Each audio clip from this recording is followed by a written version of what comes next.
Karena dalam Al-Quran, musibah, bencana, gempa dan sejenisnya tidak akan terjadi kecuali diundang.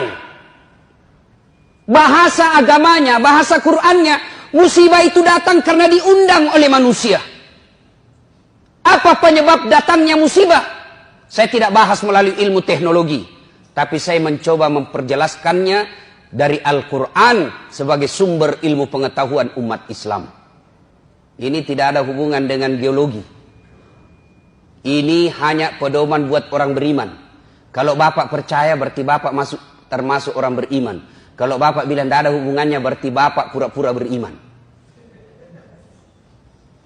Apa landasannya? Silahkan buka Al-Quran, surah Al-Imran ayat 112. Setidaknya dalam Al-Quran itu didapati informasi ada 4 penyebab datangnya musibah yang menyebabkan sebab datang bencana alam ini. Undangan itu datang gara-gara apa? 1, kata Al-Quran, yakfuruna bi ayatillah. Mereka kufur terhadap ayat-ayat Allah. Mereka dustakan ayat-ayat Allah. Menurut orang Islam ada 2 ayat Allah. Ayat tertulis dan ayat tercipta. Ayat tertulis Al-Quranul Karim, ayat tercipta lingkungan alam. Bagaimana sikap manusia khususnya bangsa Indonesia terhadap ayat-ayat Allah? Coba ngaku beriman, ngaku ketuhanan yang Maha Esa. Bahkan ditulis, dideklarasikan dalam Undang-Undang Dasar Republik Indonesia. Konstitusi kita mengakui dengan rahmat Allah yang Maha Kuasa. Atas berkat rahmat Allah kita merdeka. Tapi apa kelakuan bangsa Indonesia? Azan, pembacaan ayat suci di Quran dianggap mengganggu.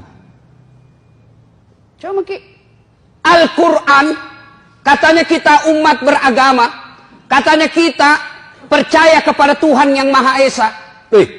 Kok bisa-bisanya pengajian mengganggumu? Kok bisa-bisanya suara azan membuat kau risih? Gimana Allah tidak marah?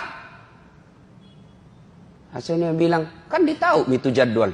Namanya juga, jangan terlalu keras. Ya namanya panggilan pasti dikeras. Allahu Akbar, Allahu Akbar. Ya namanya panggilan pasti dikeraskan. Kalau dikecilkan, bukan namanya panggilan Pak, si bicie. Dasar, dipanggil. Dasar. Nah, itu baku bici namanya itu.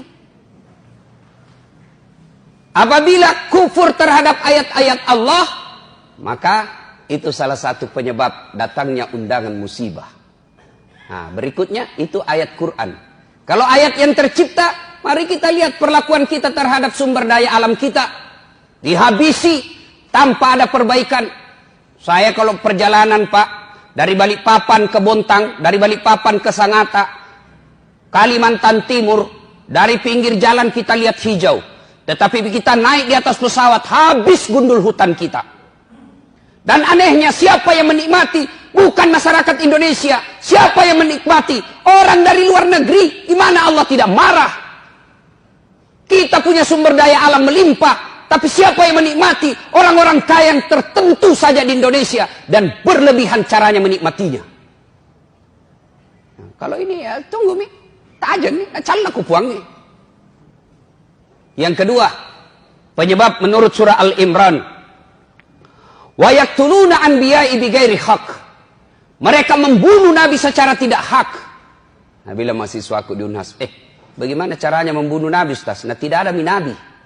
Secara fisik kita tidak akan membunuh nabi lagi sekarang. Tapi apa cara kita membunuh nabi? Sunnah-sunnahnya kita bunuh. Sunnah-sunnahnya kita injak. Mana sunnah-sunnah nabi? Ayo kita lihat saja. Pengantin.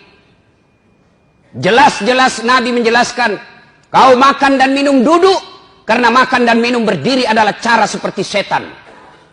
Tapi apa yang terjadi di tengah-tengah kita?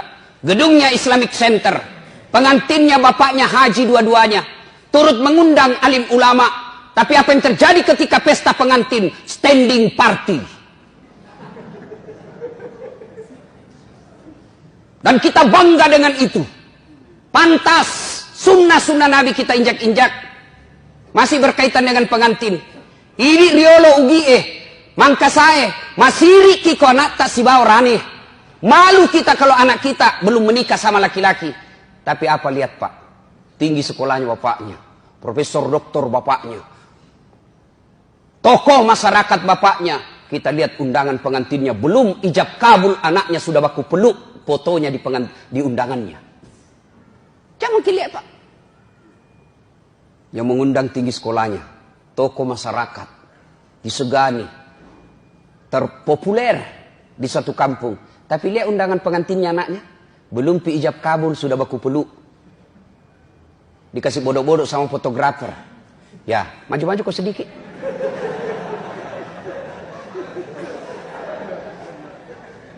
Kita injak-injak sunnah Nabi.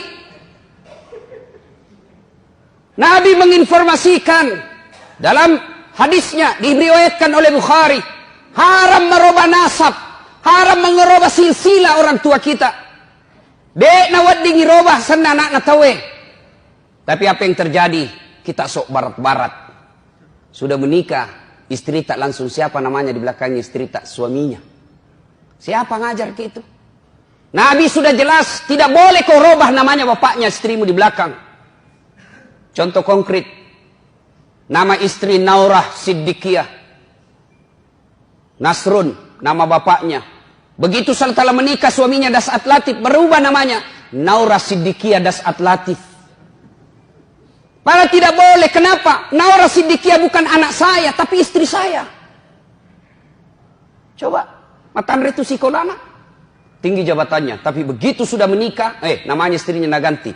Apa pernah kita dengar Rasulullah mengganti nama istrinya Khadijah Muhammad? Tidak. Khadijah tetap disebut Khadijah binti Khuwailid. Aisyah binti Abu Bakar Siddiq. Sunnah-sunnah Nabi kita injak-injak. Kalau ada yang tidak melaksanakan sunnah, atau ada orang yang melaksanakan sunnah, kita anggap kampungan. Kita lihat saudara kita yang agak naik-naik celananya sedikit, dibilang apa? Banjir di kapang. Ada saudara kita memelihara jenggotnya karena cintanya kepada sunnah, apa dia bilang? Dedek lewat-lewat naso alim. Apabila sunnah-sunnah Nabi kita injak-injak, tunggu azab Allah akan datang. Wa yaqtuluna anbiya'i bighairi haq. Yang ketiga, yang akan menyebabkan turunnya bencana alam. Wa kanu yaqtadun. Mereka telah melampaui batas. Tak lewat-lewat nih Pak. Lihat lagi Pak. Agama Islam mengajarkan amar ma'ruf nahi mungkar. Dan siapa yang punya tugas? Ulama, para mubalik. Tapi bagaimana kelakuan kita terhadap ulama? Bagaimana kelakuan kita kepada mereka yang melaksanakan amar ma'ruf? Mereka yang tulis la ilaha illallah dianggap teroris. Mereka yang menulis la ilaha illallah dianggap anti NKRI. Masa kalimat tiada Tuhan selain Allah kita takut? Dan siapa yang lakukan itu? Orang Islam sendiri. Anda yang lakukan kriminalisasi itu bukan non-muslim, orang non-Islam, kita masih bisa tolerir. Kenapa? Tidak mengerti. Islam sendiri, solatnya selalu mengucapkan la ilaha illallah, tapi takut dengan kalimat Allah, takut kalimat tauhid. Gimana caranya? Disebut tak lewat-lewat. Mana ada kasihan itu ulama pegang senjata? Mana ada itu ulama mengajarkan rongrong NKRI? Yang justru kita teror adalah yang mengajarkan amar ma'ruf nahi mungkar. Tapi para koruptor. Coba kita lihat kelakuan negara terhadap koruptor. Saudi Arabia, koruptornya pancung, potong tangannya, potong kepalanya. Di Indonesia apa yang terjadi? Koruptor, potong masa tahanan. Ini kan keterlaluan namanya. Tak lewat-lewat maku. Marah Allah. Dan yang keempat, penyebab turunnya musibah di muka bumi ini, kata Allah menurut Al-Imran ayat 112. Dzalika bima adzau. Mereka berbuat zalim secara terang-terangan. Mereka berbuat dosa secara terang-terangan. Sekarang dosa sudah tidak dianggap lagi sesuatu malu. Beberapa kali saya masuk warung kopi. Karena ajak teman saya ngajak. Oke lah, nanti dibilang ki sombong kalau diajak tidak datang.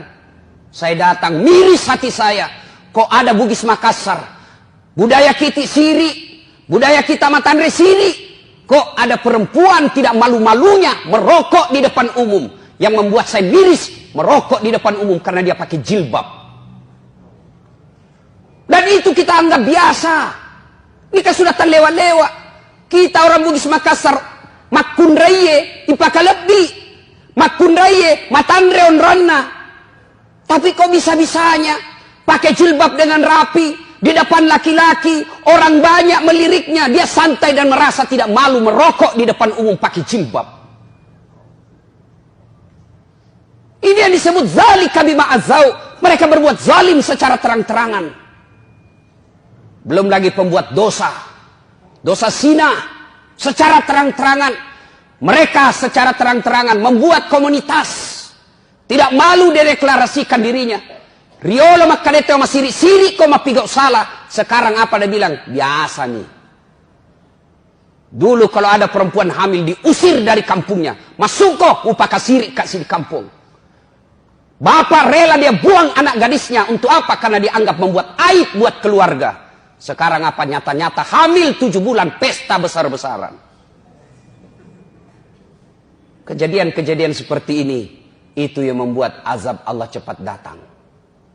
Lalu orang bilang begini. Kalau negara barat bagaimana Ustaz? Lewat-lewat itu.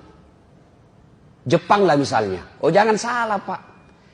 Jepang itu saya sudah berapa kali ke sana. Akhlaknya tinggi Pak. Tidak ada tukang tipu. Pejabatnya baru dituduh korupsi, mundur dan bunuh diri. Kita sudah tertuduh, bahkan terponis, bahkan terpidana, sudah terbukti, sudah dipenjara, tidak malu jadi caleg.